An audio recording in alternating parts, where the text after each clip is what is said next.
Hello, and welcome to Mobility Now, a show presented by the Houston-Galveston Area Council.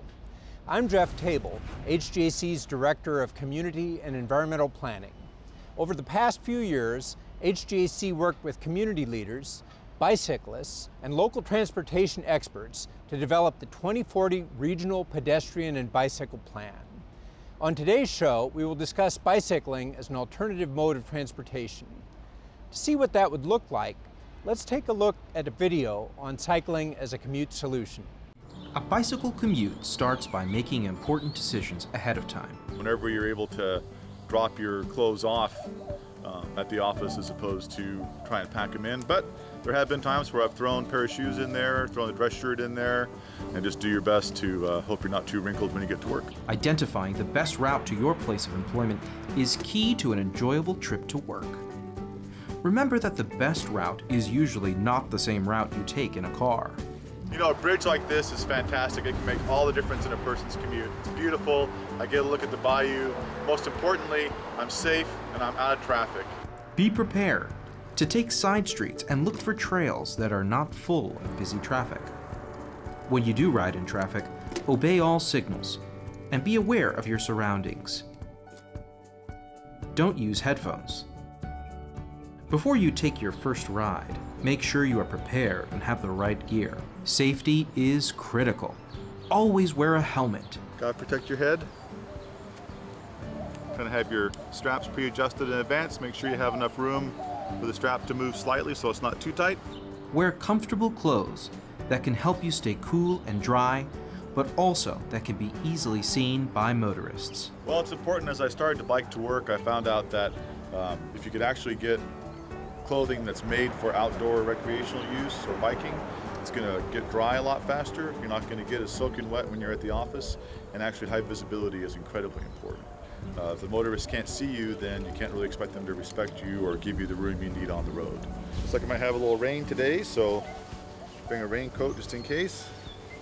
Again, nice bright high visible color so the motorists can see you. Lighting is important, especially when riding before sunrise or after dark. Blinking is better because it captures more attention for the drivers, and also it's easier on the battery life. If you run that straight on, it might last you an hour or 2 hours. If you run it blinking, you got about 24 hours of run time.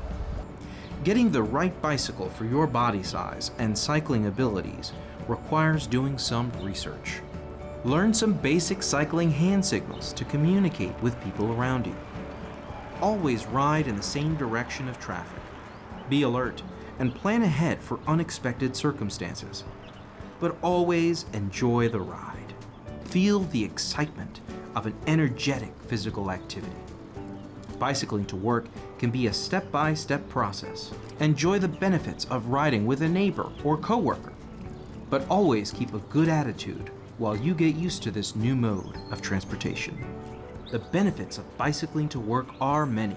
Bicycling commuters find this mode of transportation an energizing way to start their day. Join the growing number of people who are choosing to ride their bikes to work. Give it a try. My first guest today is Bob Stein from Rice University. Professor Stein is both an expert in politics and public policy and an avid cyclist. He not only cycles as a form of recreation, he also bikes to work. Bob, welcome to Mobility Now. Thank you. Thank you. Now one might expect that I'd be asking you to handicap the mayor's race or something like that, but today I'm going to talk to you about your odyssey of cycling to work. How long have you been doing it? This is my 36th year. Wow. What motivated you to get started on that? Probably like a lot of people. We came to Houston in 1979. We only had one car, 2 children, and the inevitability of finding a way to get to work and my wife to get around. So we decided I might bike a couple of days a week to work. Right. I did it along Braeswood. We lived in far southwest Houston. And one thing led to another, and 11 bikes later, I became quite, how should I say, addicted to commuting to work. And of course, recreational biking came along with it. I see. So you were biking in Houston before biking in Houston was cool. I don't know if it was cool or not, but I was biking in Houston before there were bike paths. Well, what has motivated you to keep this going for 36 years? Well, for 33 years, it was getting, how can I say, a little boring. I would go in every day along Braeswood. They did some very nice enhancements to the infrastructure and bridges. But 3 years ago, luckily, I moved to the Heights. I say luckily because my daughter and 2 grandsons live there. And in the Heights, I now have anywhere between 5 to 6 different commutes to work.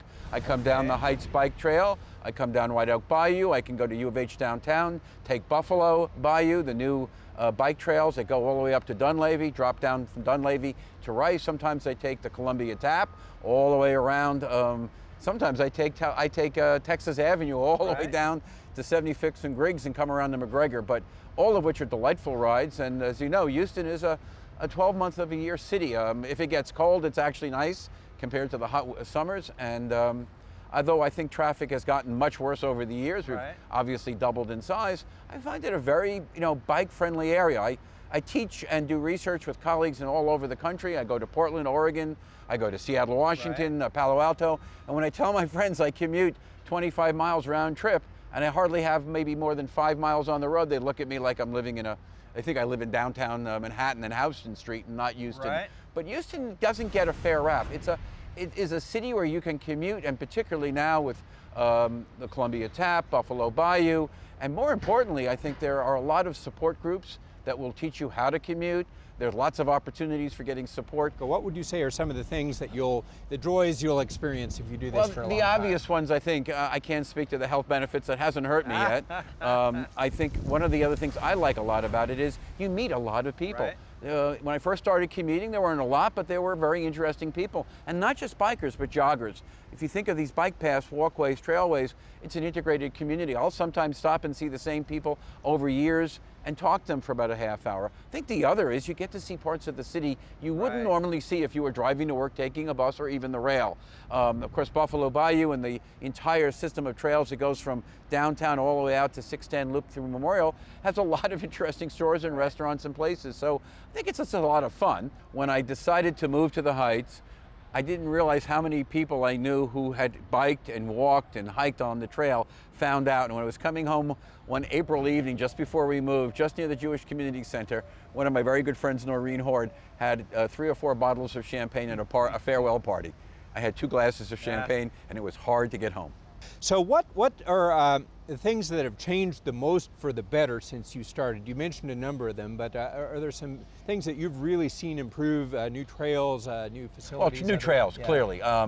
Braze Bayou was one I rode on for 33 years, and it's seen lots of improvements. It's seen the creation, it's seen bridges, it's seen a better surface area. It used to be almost all asphalt. Now they're concreting parts of it. Second, we've got a network of bike paths. I don't know if you realize it, but you can go from the Heights all the way out to Fort Bend County and never get off a bike path. So the connectivity is a really big advantage. It means now that young children, parents don't worry about their kids having to integrate with traffic. Even when there are crosses, there are lots of groups. The Mayor's Task Force on Biking is now looking for ways to connect roadways and bike paths. I think the other is the technology in bikes.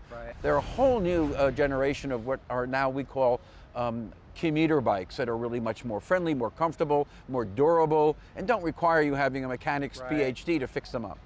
Well, if somebody was thinking about just getting started on their own bicycle commuting odyssey, are there some websites or resources you could recommend? Absolutely. First, I think it's a great question, and I would recommend not doing it as I do it 5 days a week. Take a day, maybe a Friday, where you know you have time coming home.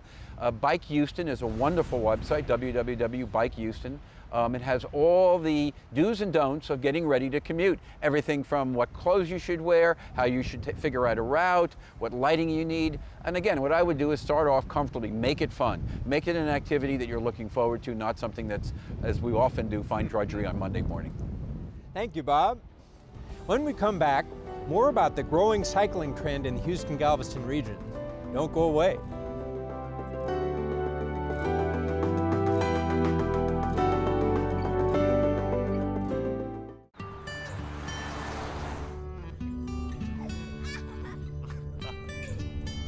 They say that when you're facing extreme danger, your life flashes before you.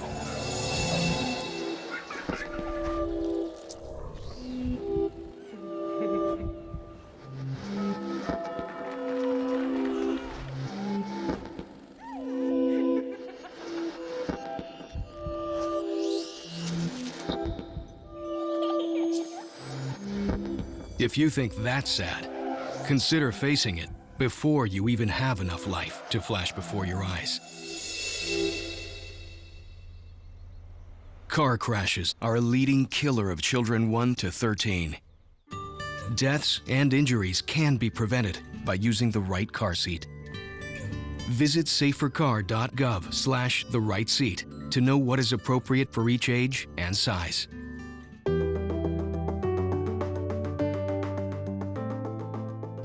Welcome back to Mobility Now. My next guest is Regina Garcia. She's the chair of Bike Houston, an organization committed to create streets that are safe and accessible to bicyclists. Regina, welcome to Mobility Now. Thank you, Jeff. I'm happy to be here. Now, I understand that you make a lot of your trips around town on a bicycle. What got you started with that? Actually, it all started because I was protesting. I was the chauffeur mother for many years, and I was driving my daughter to and from work, to and from all of her classes, to and from everywhere. We were always in the car, and I protested. I said, I'm not driving anymore on Sundays.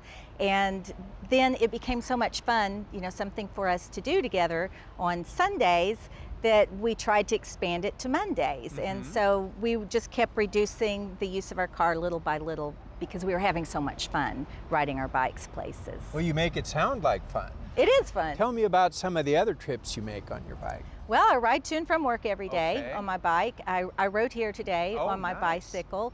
Sometimes I just ride to meet my friends for coffee. I ride to meetings, just anywhere almost anywhere you'd take your car. I take my bike instead. So a big part of it is trip planning. I would never ride my bicycle down Kirby, but I might plan my trip to be 1 or 2 blocks over from Kirby. So maybe I'd take Wake Forest instead of Kirby. And so when you're on quiet neighborhood streets, you really get to encounter the slower traffic, and that's a lot more enjoyable. What do you think it would take to get kids riding their bikes to school in greater numbers these days? Really, there have to be good routes to school, and there's got to be a little bit better planning, and we're just going to have more moms and dads to go to school with their kids on their bikes. We have to be the change agent for the kids. Otherwise, they don't want to be stuck in the back seat of the car. They want to be out having fun. In a lot of cities, the parents will get together with other parents along the block, and they'll kind of be the watchers. So maybe one parent one week is the escort or the leader of the bicycle train or the walking train, and they pick up kids at each little house on their way to school and on the way back home. So a different parent is in charge of the kids walking to school and make sure that they're safe and walking together. So you are currently the chair of Bike Houston, which is an organization that's trying to make our region more bicycle friendly. How do you get involved in that? Well, I've just always been riding my bike. I've always been passionate about trying to make Houston more bicycle friendly. And when you're out on your bike, you strike up conversations with like-minded people. And we always come up with some great ideas to work together to make the city more livable and more bikeable and more walkable. Well, what are some of the things you're doing to try to achieve those goals? Well, one of the things that we focus on is education. So we actually take adults and take children and mentor them on their bicycles. We have bicycle safety seminars, and we have classes where we take people and teach them good routes to use. And we show them maybe some spots in town that are kind of difficult to go through your very first time. I mean, just imagine coming upon a traffic circle if you've never ridden a bicycle through a traffic circle before. So on a slow Saturday or on a slow Sunday, we'll actually escort people through there and talk to them about how you approach a traffic circle. We've seen a lot of changes for the better in both our bicycling facilities and kind of the attitudes about biking, but if you could change one thing to make it even better, what would you do? Oh, one thing, I think I'd lower the speed limit all over town, because I think so many of us are rushing to get somewhere, and if we can just back off 5 miles per hour, it makes the roadways a lot more enjoyable for all of us. Any other resources or ideas that somebody who's interested in spreading the word about bicycling could take advantage of? I think the League of American Bicyclists does a great job. There's a lot of info online of how to ride safely, and if you're going to be cycling around Houston, you need to do a little bit of preparation. Practice your route on a Sunday morning before you ride your bike to work on a Monday morning. and they have great tips online to help you get there safely. Thank you, Regina. You gave us some great information. When we come back, more about the vision for a bicycle-friendly transportation network. Don't go away.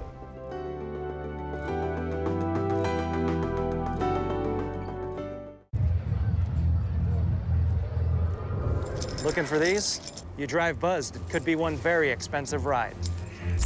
First, you gotta make bail. Then pay me to get your car back. Your insurance premiums will go through the roof. And my legal fees just keep adding up. All told, it could end up costing you $10,000. Buzzed, busted, and broke. Because buzz driving is drunk driving.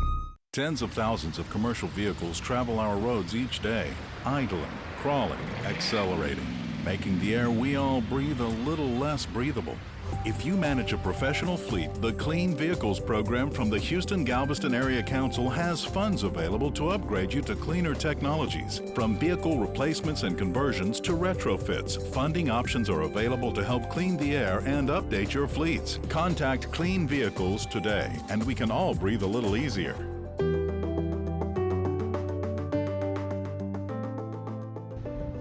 Welcome back to Mobility Now.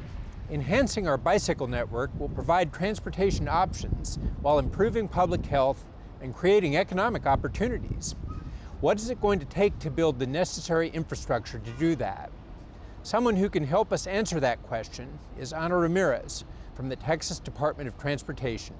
Ana, welcome to Mobility Now. Thanks for having me. Now, TxDOT has a lot of responsibilities in transportation, what with our huge roadway network and all, but what is it going to take to build a transportation network where walking and bicycling can actually be convenient alternatives for commuting? One of the things to consider when thinking about a pedestrian and bicycle network is to really think about connectivity. Right. Connecting where people live to where people work, where they shop, and also to other activity and cultural centers.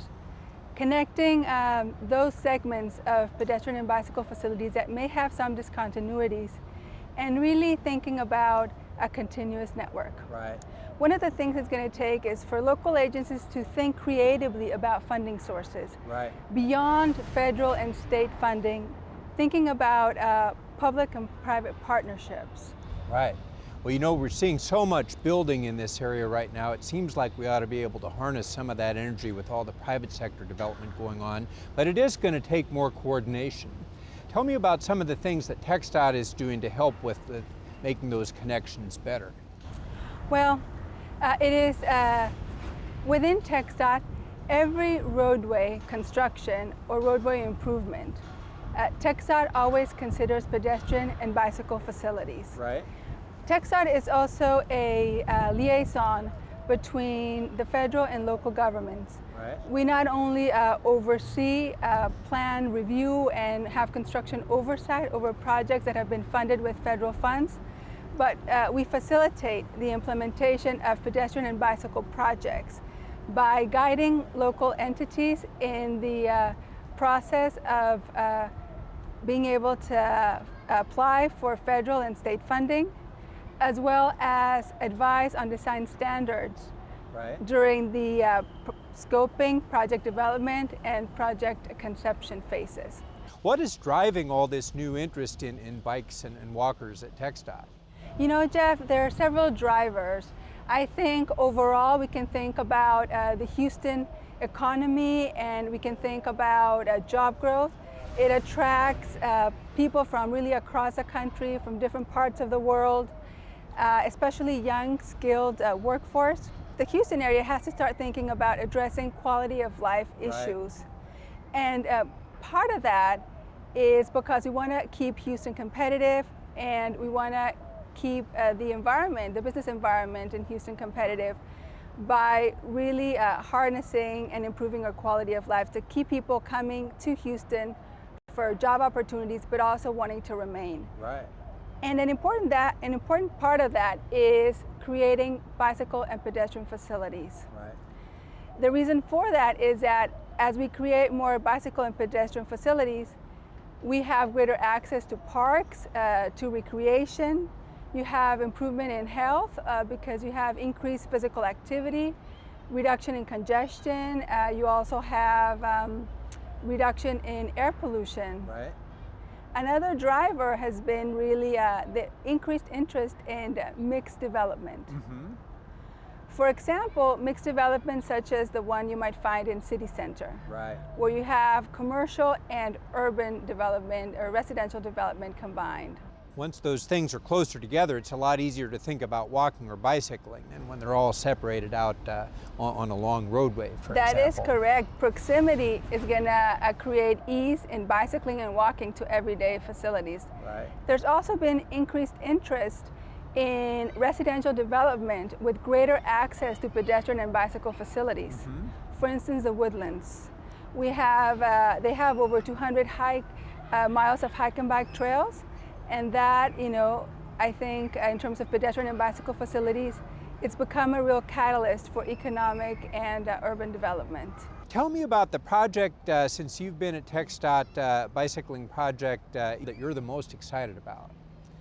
Well, I find that linking walking and cycling to other modes of transportation, for instance, transit, to linking it to bus stops or to park and rides, is especially exciting. Mm-hmm. Making those connections really addresses the first and last mile of a trip for people using public transit. So it's just really trying to connect the community to the park and ride and make those intermodal, those interconnections to promote greater convenience for people in trying to take alternative transportation modes. Sometimes in transportation planning we talk about, multimodal planning, but really that just means, how do you get from your house, on your bike to a bus, to your office, and then into the office. It's giving people those connections on their trip, and that's very exciting to see that that's a focus of what TxDOT's doing right now.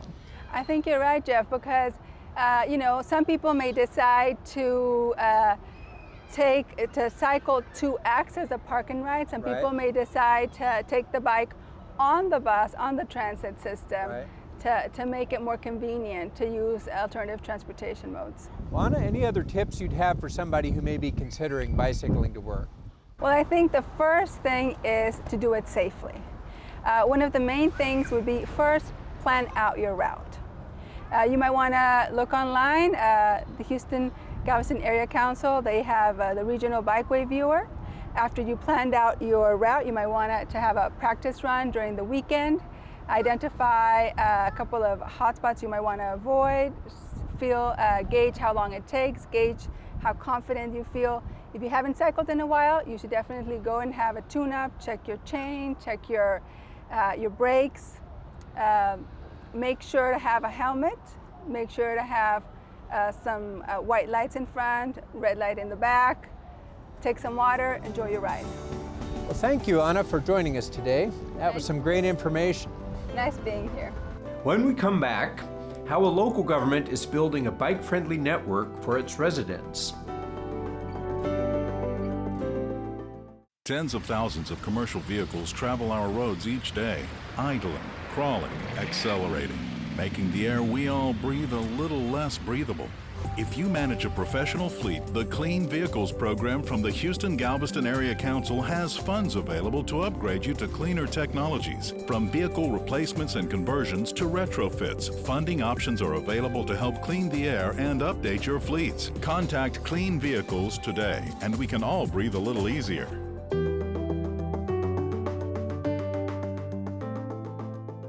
Welcome back to Mobility Now. Today we've been hearing a lot about opportunities for bicycle commuting in the city of Houston, but there are a lot of good opportunities and fun things going on in other parts of the region today. And to hear about some of those, we're joined by Tim Tietjens, who's the Director of Planning and Development for the City of La Porte. Tim, welcome to Mobility Now. Thank you, Jeff. Now, when you're planning a transportation system in La Porte, or really any city, we've obviously got traffic problems and things like that to work about, but what do you think is going to take to really build a system that bicycling and walking can be convenient options for people who want to commute to work?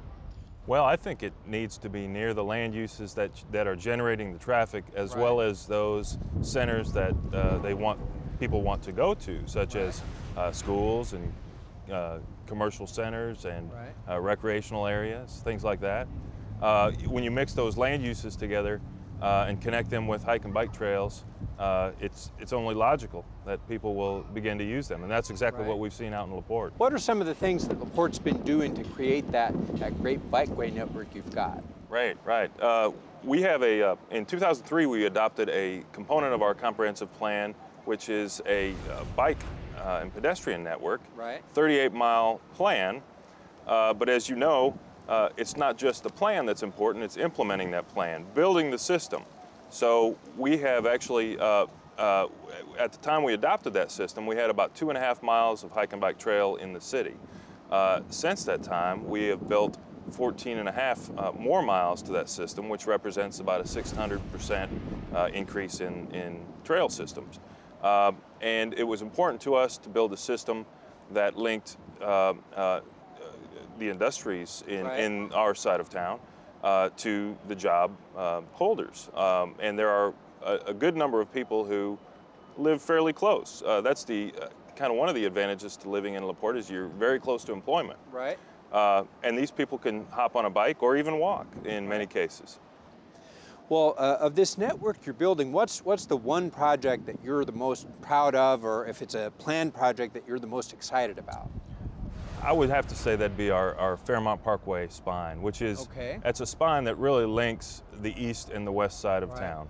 Because the east side of town is where all of our original development was, and then the west side of town, as it grew, the linkages were really only automobile linkages, and we didn't have any other sort of way to get around.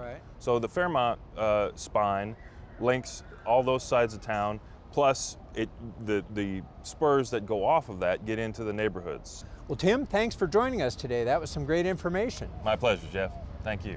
That's all the time we have for today. I'd like to thank my guests, Bob Stein from Rice University, Regina Garcia from Bike Houston, Ana Ramirez from TxDOT, and Tim Tietjens from the City of La Porte for participating in Mobility Now. I'm Jeff Taebel, Director of Community and Environmental Planning for the Houston-Galveston Area Council. Thanks for watching Mobility Now.